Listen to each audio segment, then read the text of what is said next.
अक्कलकोटमध्ये एक गरीब शेतकरी राहत होता. तो रोज स्वामी समर्थांच्या दर्शनाला जायचा. 1 वर्ष त्याच्या शेतात पीक पूर्ण नष्ट झालं. घरात अन्न नव्हतं आणि पैशाने कोणी मदत करायला तयार नव्हतं. एक दिवस तो रडत रडत समाधीसमोर बसला आणि म्हणाला, स्वामी, आता माझ्याकडे काहीच उरलं नाही.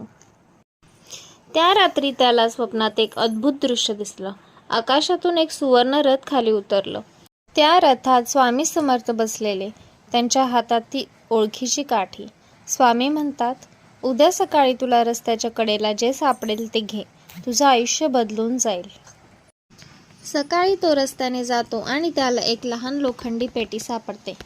आत जुन्या सोन्याच्या नाण्यांचा खजिना असतो. तो आनंदाने मंदिरात जाऊन स्वामींचा नमस्कार करतो. पुजारी हसून म्हणतात, काल रात्री समाधीसमोरून घुंगरांचा आणि रथाच्या चाकांचा आवाज ऐकू आला होता. त्या दिवसापासून शेतकऱ्याचं आयुष्य संपूर्णपणे बदलून जातं आणि त्याच्या आयुष्यात सुख, समृद्धी आणि समाधान नांदतं. श्री स्वामी समर्थ.